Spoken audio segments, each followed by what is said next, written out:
현대소설이감 김유정의 만무방 공부해보도록 하겠습니다.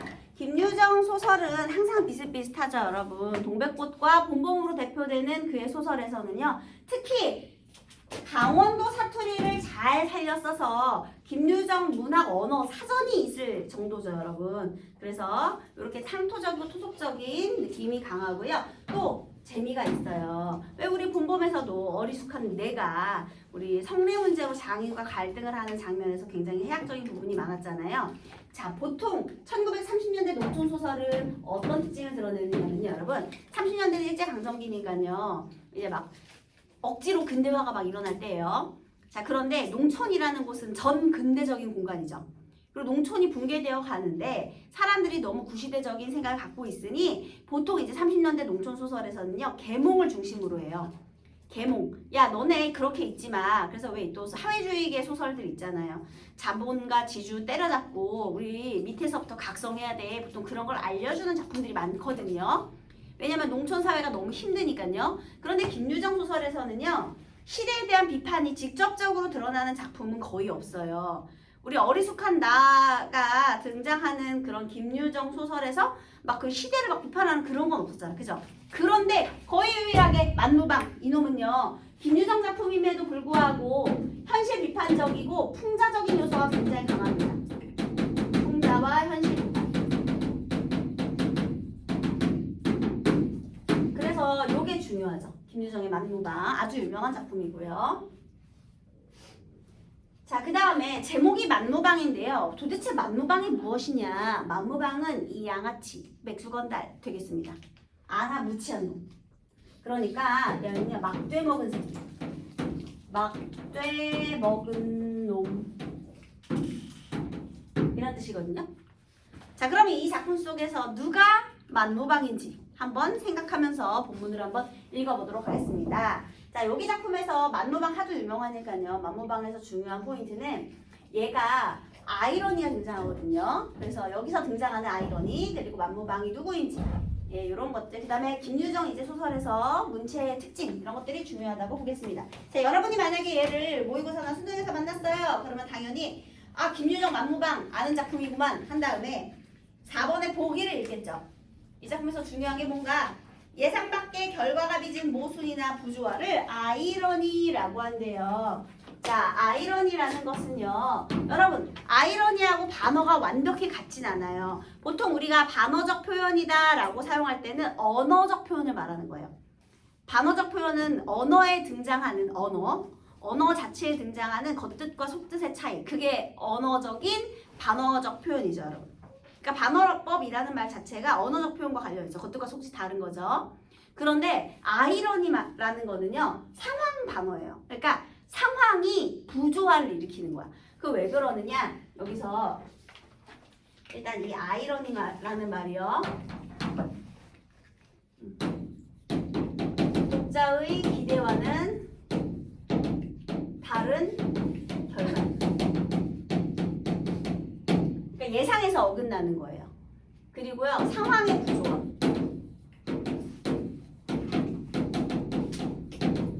그러니까 겉뜻, 속뜻 그 단어의 뜻이 아니라 여기는 포인트가 이거죠. 상황이 이상해. 상황이 우리의 예상대로 흘러가지 않아. 내가 A를 기대했는데 B가 되었어. 그러니까 상황이 달라. 상황이 맞지가 않아. 결말의 상황이 맞지가 않아. 그게 바로 아이러니예요. 그래서요. 아이러니는 상황과 관련된 얘기고요. 반어적 표현이다라는 건 언어의 뜻과 관련된 의미이다. 이렇게 이해하시면 되겠습니다. 그래서요. 예상 밖의 결과가 빚은 모순이나 부조화를 아이러니라고 한다. 우리는 일탈적인 삶을 사는 사람에 비해 사회 질서를 준수하며 사는 삶이 정당한 보장을 받을 것이라 예상한다. 자, 그럼 당연하죠. 그죠? 그런데 만무방에서는 막되게 살아가는 사람이 배척의 대상이 아니라 존경의 대상이 된대요. 이게 첫 번째래요. 그리고 또 성실한 농군이 노동의 대가를 얻기는커녕 자기 논의 별을 도둑질해야만 하는 처지에 놓인 상황. 요 두 가지 상황이 바로 요 만무방 소설의 아이러니다. 설명을 다 해줬네요. 이러한 상황에서 발생하는 아이러니는 윤리적으로 살고자 하던 사람도 일탈적인 선택을 할 수밖에 없게끔 하는 일제강점화 농촌 질서의 부조리함을 부각하며 그러니까 이 아이러니를 드러내기 위한 것이 무엇이었느냐, 왜 이걸 썼느냐 이거죠. 식민지 이 농촌의 구조적 모순을 드러내려고 고통받으며 살아가는 농민들에 대한 연민을 환기한다 이렇게 됐네요. 자, 여러분들이 이걸 보고 본문을 읽고 그 다음에 2번, 3번 문제 같은 경우는 세부 내용 파악하는 거니까 본문 읽으면서 바로 풀어야 되겠죠. 네, 그 다음에 또 1번 A, B에 드러나는 서술 방식 얘도 이제 서술 방식 비교하면서 문제를 풀어야 돼요. 자, 그럼 본문을 한번 읽어보겠습니다. 어떤 친구들이 이제 물어봐요. 선생님, 본문이 분명히 그대로 나오진 않을 건데 본문 분석해야 돼요? 애들이 그거 되게 많이 물어보거든요. 물론 시험을 볼 때는 선택지에서부터 출발을 해서 본문에서 찾아가면서 읽는 게 맞아요, 여러분. 맞는데 너네가 지문을 분석해낼 능력이 되지 않는 상황에서 선택지만 가지고 문제를 풀려고 하니까 자꾸 틀리는 거예요, 여러분. 내가 뭔가 준비가 되어 있어야 알고 있는 지식이 있어야 그것도 되는 건데 아무것도 아는 것도 없으면서 그냥 선택지만 가지고 문제를 풀려고 하면 당연히 풀리지 않겠죠. 그래서 이 선생님과 같이 본문을 읽어나가는 시간이 중요한 거예요. 그렇게 해서 본문을 이런 건 이렇게 분석하는구나. 그렇게 해서 문학적인 능력이 어느 정도 완성이 되어야 선택지를 통한 비교도 가능해지는 거예요. 선생님이랑 같이 열심히 본문 분석을 하다 보면 너네도 모르게 문학은 이렇게 분석하는구나를 체득하게 되는 거거든요. 그래서 어느 정도 지식이 있은 다음에 그 다음에 이제 선택지로 가는 거니까 선생님이랑 같이 본문 분석을 하는 이 시간이 물론 여기에 있는 본문이 똑같이 나오진 않더라도 다 비슷하게 나옵니다, 여러분. 그래서 결국은 그 시간이 우리 문학 능력을 향상시키는 시간이다 생각하면서 전혀 아까워하지 마세요. 지금 이 순간에도 여러분 차근차근 지금 성장하고 있는 중이에요. 자, 한번 봅시다. 응칠이는 모든 사람이 저에게 그 어떤 경의를 갖고 대하는 것을 느끼고 가끔 어깨가 으쓱거린다. 지금 응칠이가 어깨가 으쓱하대요. 자부심을 느끼고 있죠. 백판 모르던 사람도 데리고 앉아 몇 번 말만 좀 하면 대번에 구부러진다. 그렇게 장한 것인지 그 일을 하다가 그 일이래야 도적질이지만 헐랭? 얘 지금 뭘 하고 있다고요? 도적질. 그런데 사람들이 나한테 어떤 태도를 대? 경의를 가지고 대한대요. 이게 아까 보기에서 말한 첫 번째 아이러니예요. 자, 지금 응칠이는 원래 성실한 농군이었다가요.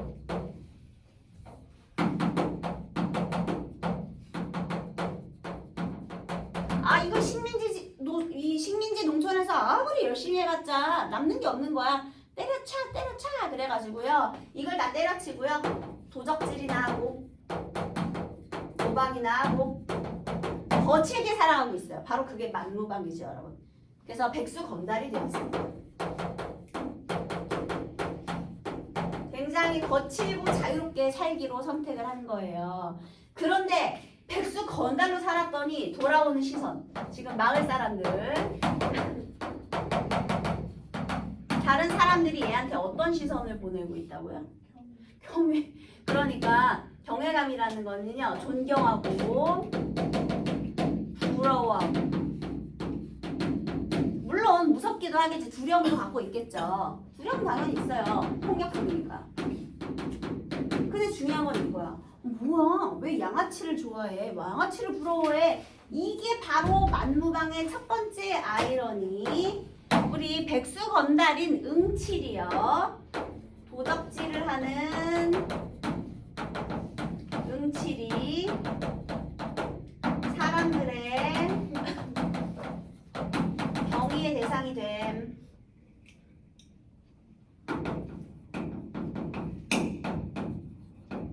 이게 바로 상황에 맞지 않는 아이러니가 되겠죠. 자, 그 다음에 그래서요. 그렇게 장한 일을 하다가 들어가 욕보인 얘기를 하면 얘들아 장한 일을 하다가 들어가 욕보인 얘기. 한마디로 도적질하다 잡혀가서 고초를 겪은 얘기가 되겠죠. 야, 내가 말이야 그때 그거 잡혀가지고 거기 가서 그냥 순사들한테 뭐 어쩌고저쩌고 이런 얘기 하겠죠. 아이고 그걸 어떻게 당하셨수 하고 저기 놀라면서도 그래 그 돈은 어떻게 했어. 또 그럴 생각이 납니까요? 참 우리 같은 농군대 되면 호강살이요. 어머 이건 또 무슨 소리야. 얘들아 우리 같은 농군에 비하면 너가 겪는 고초는 호강이다. 한마디로요. 이 식민지에서 농군으로 겪는 고초가요. 여기서 도적질하다 잡혀서 겪는 고초보다 더 크다. 오히려 이게 호강이다. 얼마나 식민지 농민으로 살아가는 게 힘든지 알 수 있는 대목이죠. 야, 우리에 비하면 그래도 그게 호강살이다. 왜? 우리는 고초만 당하고 남는 것도 없지만 얘는 또 추려 맞더라도 남는 게 있잖아. 훔쳤으니까. 그지? 그러니까 자, 얘들아, 이렇게 된 게 바로 이 상황의 구조하고 식민지 이 농촌의 구조적인 모습을 말하는 거예요. 사회가 올바르지 않으니까 결과도 올바르지 않은 거죠. 그 다음에 학우들 썩 부러운 모양이었다. 굉장히 부러워합니다. 저들도 그와 같이 진탕 먹고 살고 싶으나 주변 없어 못하는 그 울분에서 그런 얘기만 들어도 다소 위안되는 것이다. 한마디로 이 응칠의 얘기를 들으면서 대리만족 중이죠, 여러분. 응칠이는 이걸 잘 알고 그 누구를 논에다 거꾸로 박아놓고 달아나다가 붙들려 경치던 얘기를 부지런히 하며 자네들은 안직 멀었네 멀었어. 야, 그러면 여기 기억에 담긴 심리 2번에 1번 이야기를 듣고 있는 사람들을 의식하며 우쭐한 기분을 드러낸다. 괜찮네요. 예, 그래서 흰소리를 치면 그들은 옳다는 뜻이겠지. 묵묵히 고개만 끄덕끄덕하며 속없이 술을 사주고 담배를 사주고 하는 것이다. 그런데 이번에 별을 훔쳐간 놈은 응칠이를 마구 덤보는 모양 같다. 얘들아, 별을 훔쳤대요. 얘 지금 농사 짓고 있니, 응칠이? 응칠이 농사 안 짓죠? 그러면 별은 뭐냐? 사실 응칠이가요, 이렇게 막 좀 자유롭게 살다가요, 그래도 이제 동생 하나뿐인 동생 또 보고 싶기도 해가지고 여기 왔어요. 그런데 여기 이 응원의 이제 논이 굉장히 크진 않거든요. 근데 왔는데 지주하고 응호가 싸우고 있는 거야. 아니, 우리 조금만 우리 그 좀 줄여달라, 세금을 줄여달라 이랬는데 지주가 돈도 많으면서 걔는 사실 이 응호한테 안 받아도 아무 지적 없는 애거든요. 근데 그거 조금을 안 줄여 주는 거야. 그래가지고 열받아가지고 따기 때리면서 싸웠거든요, 여러분. 이제 그런 일이 있은 후에 지금 응원의 논에 벼가 없어지고 도둑맞는 일이 발생했어요. 자, 사람들이 누구를 의심할까요? 당연히 응칠, 평소에 그냥 흔적도 있고요. 그 다음에 지주하고 한바탕 파이트도 했고요. 그리고 얘를 의심해야 되는 지금 상황이란 말이에요. 그런데 이번에 벼를 훔쳐간 놈은 응칠이를 마구 넘보는 모양 같다. 지금 응원의 벼에 도둑, 여기서 지금 벼도둑, 어떤 도둑이 얘를 지금 훔쳐간 거예요. 얘도 원래 성실한 도둑. 어차피 추수를 해봤자 지주한테 다 뺏길 거니까 얘가 추수는 좀 안 하고 냅두고 있었거든요. 근데 그러던 와중에 벼 도둑이 발생했는데 응칠이 생각에는 내 동생 벼를 훔쳤다. 이건 나를 무시하는 거야. 이렇게 생각할 수 있죠. 그래서 응원의 벼를 훔쳐간 도둑인데요. 여기서 응칠이를 넘보는 모양이라고 이제 생각을 한 거죠. 이렇게 생각하면 응칠이는 더욱 괘씸하였다. 그는 물풀에 몽둥이를 벗삼아 논두끼를 질러 산으로 올라간다. 왜냐하면 진범 잡아야 되니까요. 이슥한 그 몸은 칠이야. 캄캄한 어둠. 그러니까 이 응칠이 생각에 도둑놈의 심리는 도둑이 안다고 이렇게 캄캄하고 인적 드문 밤에 분명히 다시 올 거야. 이렇게 생각한 거예요. 길은 어둡고 흐릿한 언저리만 눈앞에 아물거린다. 그 논까지 칠마장은 느긋하리라. 이 마을을 벗어나는 어귀 고개 하나를 넘는다. 또 하나를 넘는다. 그러면 그 다음 고개와 고개 사이에 수목이 울창한 산 중턱을 비교대고 몇마지게 논이 놓였다. 응호의 논은 그 중에 하나였다. 길에서 썩 들어앉은 곳이라 잘 보이지도 않는다. 지금 진범을 잡으러 출발을 했습니다. 그래서 처음에 7마장 남았을 때는 심리 안 되는 길이에요. 7마장 남았을 때는 그나마 조금 느긋했죠. 그래서 이제 점점 산 넘고 산 하나 또 넘고 가까워지면서 점점점 긴장감이 올라가야 되는 상황이겠죠, 여러분. 그 다음 중략 부분 줄거리. 벼도둑이라는 의심받는 상황에 처한 응칠, 아까 얘기했죠? 진범을 잡기 위해 지금 향하고 있는 거예요. 얘들아, 여기서 중략 부분에서 너무나 중요한 정보 다 줬죠? 선생님이 소설 속에 앞부분의 줄거리나 중략 부분의 줄거리가 나오면 본문 읽기 전에 사실 제일 먼저 읽는 거예요, 여러분. 왜냐면 굳이 안 줘도 되는 줄거리는 왜 줬겠니? 정보를 주려고 주는 거예요. 그래서 원래 본문 읽기 전에 앞부분의 줄거리뿐 아니라 중략 부분의 줄거리도 있다면 그걸 먼저 읽고 그 다음에 본문을 읽으면 도움이 됩니다. 얼마나 되었는지 몸을 좀 녹이고자 일어서서 서성서성할 때였다. 지금 잠복 근무 중입니다. 눈으로 다가오는 희미한 그림자를 분명히 두 눈으로 보았다. 희미한 그림자. 여기 세모할까요? 벼도둑이죠. 벼도둑. 그리고 보니 피로고 한고이고 추위로 인한 고생 다 딴소리다. 이제 정신이 번쩍 났어요. 고개를 내대고 딱 버티고 서서 눈에 쌍심지를 올렸다. 흰 그림자는 어느 틈엔가 어둠 속에 사라져 보이지 않는다. 그리고 다시 나올 줄을 모른다. 바람소리만 왱왱 칠 뿐이었다. 이제 청각적인 심상으로 긴장감을 돋우고 있죠. 다시 암흑 속이 된다. 확실히 별을 훔치러 논 속으로 갔을 것이다. 역갱이, 여우죠. 얘들아, 이런 게 전부 방언의 사용으로 인한 토속성, 향토성 강조예요. 굳은 날씨를 기회예요. 기회 삼아 마음껏 하겠지? 의리 없는 썩은 자식 격장에서 같이 굽는 터에 격장이라는 건 담 하나를 둔 이웃이네요. 의리 없는 썩은 자식 이웃에서 같이 굽는 터에 라는 표현을 통해서요. 자, 지금 응칠이가 이 벼 도둑을 잡으려고 지금 잠복근무 중이잖아요. 그치? 그런데 처음에는요. 주변 이웃을 의심해요.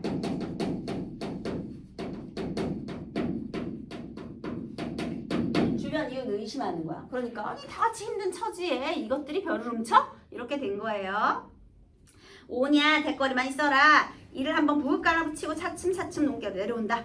응칠이는 농계로 바트기 가깝게 내려서서 소나무에 목을 착 붙이었다. 섣불리 서둘다간 낫의 횡액을 입을지도 모른다. 왜냐면 벼를 훔쳐가는 애는 낫을 가지고 벼를 베겠지. 그럼 벼를 들고 있으니까 내가 괜시리 놀래키면 이거 낫 휘둘다가 내가 다칠 수도 있잖아요. 그래서 이제 신중신중하게 그래서 기다리고 있는 거예요. 다 훔쳐가지고 나올 때만 기다린다. 몽둥이는 잔뜩 힘을 올린다. 얘들아, 지금 A하고 B의 공통적으로 드러나는 서술 방식이죠. 차이도 아니고 공통점이죠. 차이도 아니고 공통점이에요. 정답은 몇 번이에요? 당연히 1번인데요. 만약에 너네가 이 서술 방식이 눈에 잘 안 보였다고 생각해봐. 그러면 선생님이 어떻게 하라 그랬지? 한 발자국만 물러나서 주제와 관련된 가장 효과적인 표현 방법이 무엇이냐. 주제를 강조하기 위한 표현 방법과 관련이 있을 것이다 라는 의심을 품어보라고 했잖아요. 여기에서는요. 사실 여러분 여기 내용 읽어서 다 알잖아요. 벼도둑이 응어였잖아요. 여러분. 그러면요. 얘가 벼도둑을 잡으려고 있다가 근데 그 벼도둑이 응오인 걸 알았을 때 이런 긴장감이 이 소설의 포인트란 말이에요. 그러면 얘들아 소설에서 긴장감을 얘가 지금 게다가 지금 이거 잠복하고 있는 부분이지. 그런 긴장감을 줘야 되잖아. 그러면 소설에서 긴장감을 주는 문체의 특징은 뭐예요? 현재형어미. 그리고 또 하나 호흡이 짧아야죠. 산을 넘는다. 또 넘는다. 여기 보면 호흡이 굉장히 짧아요. 그래서 짧은 호흡과 현재 시제 어미를 통해서 이렇게 생동감을 부여주는 거죠. 현장감 있게. 그래야 우리가 더욱더 긴장하면서 볼 거 아니야. 그죠? 그러니까 정답이 1번이 되는 겁니다.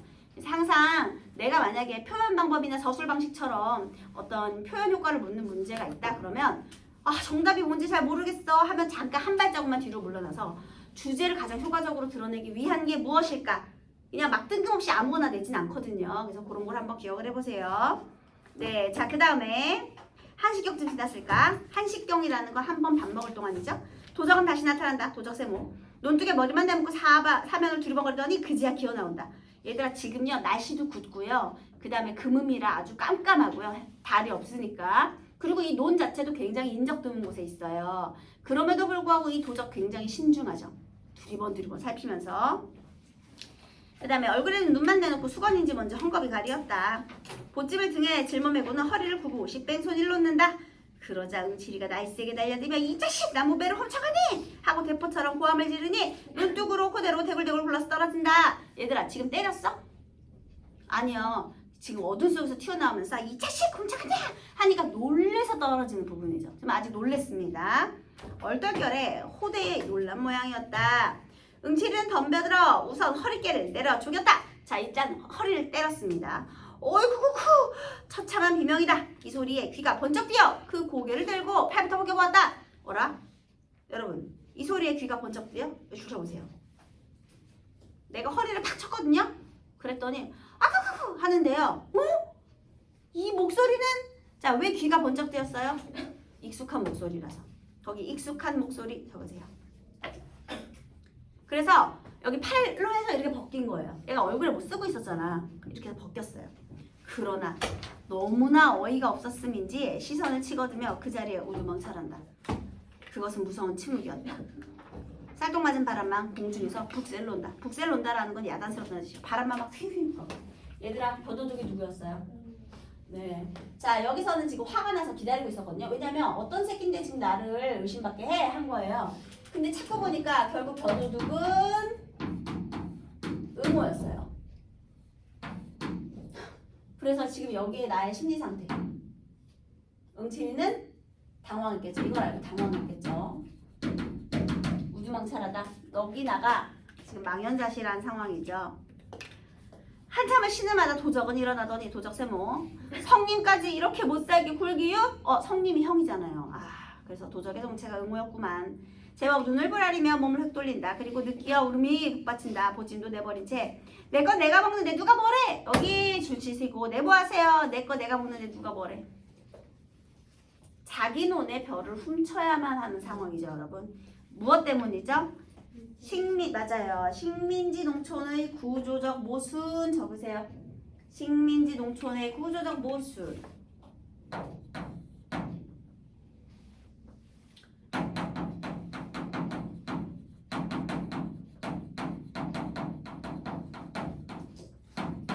성실한 농군인 응오가요. 자신의 벼를 훔침. 성실하고 근데 자기의 벼를 훔치고. 이게 또 두 번째 나타나는 이 만무방 소설의 아이러니입니다. 근데 여러분 이 모든 것은 전부 무엇 때문이죠? 맞아요. 식민지 농촌의 구조적 모순으로 인해서. 그러니까 우리 사회가 모순이 있으니 하는 짓들도 전부 반대가 된 거죠. 이게 바로 요거. 그래서 결국 만무방에서 왜 이러한 구조를 택했느냐, 이걸 강조하기 위해서, 이것을 강조하기 위해서 이런 장치를 쓴 거예요. 네, 그래서요. 대충소라이 내뱉고는 비트비트 논 저쪽으로 없어진다. 형은 너무 꿈속 같아서 멍하니 섰을 뿐이다. 이제 당황한 겁니다. 그러나 얼마 지나지 않아 한 손으로 보찜을 들어본다. 가뿐하니 끽 말기웃이나 될는지. 얘들아, 한 말 그 가웃이나, 그러니까 한 말 그 비스무리 하게나 될 건지 얼마 안 되는 양이에요. 한 말이라고 해봤자 이만큼밖에 안 되거든요. 이까짓 걸 요렇게까지 해가려는 그 심정은 찰나 알 수 없다. 별을 논에다 도로 털어버렸다. 그리고 내 의치마이겠지? 검은 보자기를 착착해서 들었다. 내 걸 내가 먹는다. 그야 이를 말이냐. 하나 내 걸 내가 훔쳐야 할 그 운명도 얄궂거니와 형을 배반하고 이 짓을 벌이나우도 오히렸다. 여러분 왜 형을 배반했다는 표현을 썼을까요? 여기서 응운의 벼가 사라지면 누가 가장 먼저 의심받죠? 응칠이에요. 왜냐하면 그 전에 지주랑 싸웠다니까. 그러니까 당연히 게다가 원래 평소에 행실도 있잖아요. 그래서 거기 형을 배반하고에다가요. 네. 응칠이 가장 먼저 의심받을 것이므로. 그러니까 별을 도둑 맞았다 그러면 응칠을 가장 먼저 사람들이 의심할 거잖아요. 그래서 이런 말을 쓴 거예요. 이렇게 구절의 의미를 물어볼 수도 있어요, 여러분. 에이 고얀 놈 할제 볼을 적시는 것은 눈물이다. 자, 여기 눈물 네모하세요. 거친 성격의 응칠이가 화는 났는데, 자, 눈물은 왜 흘렸죠? 연민과 안타까움의 눈물이죠. 자, 물론 화도 나지만요. 중요한 건 연민과 안타까움을 느꼈다는 거죠.